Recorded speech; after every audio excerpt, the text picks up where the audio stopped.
ఓం విఘ్నేశ్వరాయ నమః. శ్రీమద్ రామాయణము అరణ్యకాండ 17వ అధ్యాయము. అప్పుడు శూర్పణఖ, నా పేరు శూర్పణఖ. నాకు కామరూపం ఉంది. నేను చాలా భయంకరమైన రీతిలో ఈ అరణ్యమంతా తిరుగుతూ ఉంటాను. విశ్రవసో బ్రహ్మ యొక్క కుమారుడైన రావణాసురుడు నాకు అన్నయ్య. నాకు కుంభకర్ణుడనే మరో అన్నయ్య కూడా ఉన్నాడు. ఆయన ఎక్కువగా నిద్రపోతూ ఉంటారు. ఒక్క రాక్షస చేష్టితం లేకుండా ఎప్పుడూ ధర్మం అనే తమ్ముడు కూడా ఉన్నాడు. అతని పేరు విభీషణుడు. గొప్పగా యుద్ధం చేయగలిగే కరదూషణులు కూడా నా అన్నలు. నేను ప్రపంచంలో ఎవరినీ లెక్కబెట్టను. నాకు అపారమైన బలం ఉంది. స్వేచ్ఛావిహారం చేస్తుంటాను. ఈరోజు నిన్ను చూశాక నిన్ను నా భర్తగా పొందాలన్న కోరిక పుట్టింది. నువ్వు నన్ను భార్యగా పొంది సుఖం అనుభవించు అని సీతమ్మ వైపు చూసి, ఈమెవరు ఇంత అసహ్యంగా ఉంది? ఈమె నీ భార్య. ఈమె నీకు తగినది కాదు. నేను నీకు తగిన దారిని. నువ్వు నన్ను స్వీకరిస్తే ముందు ఈమెను, తరువాత నీ తమ్ముడిని తినేస్తాను. అప్పుడు మనం హాయిగా ఈ అరణ్యంలో విహరించవచ్చు అంది. విశేషమైన కామము పురుషుని యందు పొందిన స్త్రీ యుక్తాయుక్తాలను మరచి నోరు తెరిచి అడిగినప్పుడు ఆమెను నిర్బద్ధంగా తిరస్కరిస్తే ఆమె మనసు ఖేదపడుతుంది.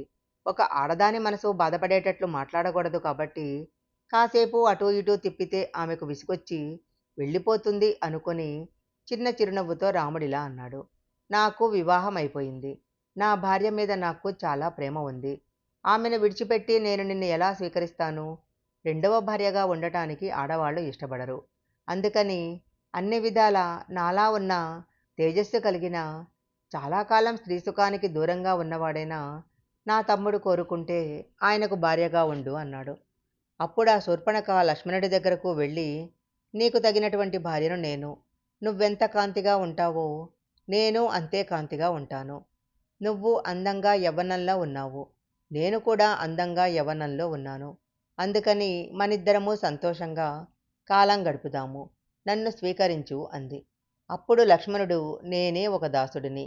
మరి నన్ను కట్టుకుంటే నువ్వు దాసివి అవుతావు. కాబట్టి నన్ను కాదు, మా అన్నగారినే అడుగు. నీలాంటి అందగత్తెను చూశాక మా అన్నయ్య వృద్ధురాలు అయిన మా వదినతో ఎలా ఉంటాడు? ఆమెను వదిలేసి నీతోటే ఉంటాడు. అందుకని ఆయననే అడుగు అని పరిహాసం ఆడాడు. లక్ష్మణుడు ఆడిన పరిహాసాన్ని నిజమే అనుకున్న శూర్పణఖ సీతమ్మను చంపేద్దామని ఆమె మీద భయంకరమైన స్వరూపంతో పడింది. శూర్పణఖ అలా మీద పడుతుంటే భయపడిపోయిన జింకల సీతమ్మ వెనక్కు వెళ్ళింది. అప్పుడు రాముడు లక్ష్మణుడితో, చూశావా లక్ష్మణ, ఇలాంటి అనార్యురాలితో పరిహాసం ఆడకూడదు. నువ్వు చెప్పింది నిజమే అనుకొని ఆమె సీతను చంపేద్దాం అనుకుంది. తాను అందగత్తెనన్న భావన కలుగుతుంది కనుక, స్త్రీ కాబట్టి కాళ్ళు కానీ చేతులు కానీ తీసేస్తే అంగవైకల్యం వస్తుంది. అందమంతా ముఖమే అనుకుంటుంది కాబట్టి ఆమె ముక్కు చెవులు కోసేయి అన్నాడు. అప్పుడు లక్ష్మణుడు ఒక ఖడ్గాన్ని తీసుకొని శూర్పణఖ యొక్క ముక్కు చెవులు కోసేశాడు. కోసేయబడ్డ ముక్కు చెవులతో శూర్పణఖ గట్టిగా అరుస్తూ ఆ వనంలోనే ఉన్న తన అన్నగారైన కరదూషణుల దగ్గరకు వెళ్ళి కిందపడింది. అప్పుడు కరుడు, ఇదేంటి ఇలా ముక్కులు చెవులు కోయించుకున్నావు?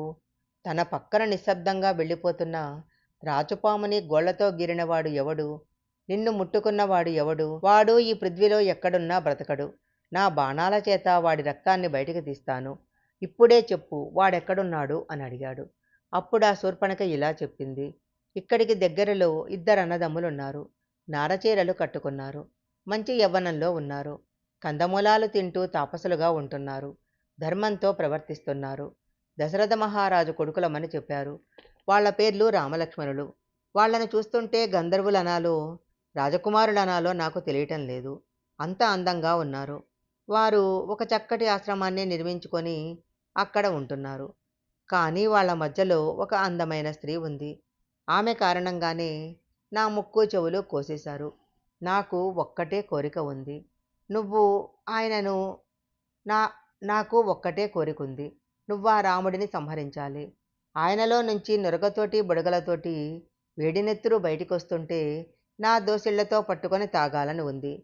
కనుక నా కోరిక తీరుస్తావా అన్నది.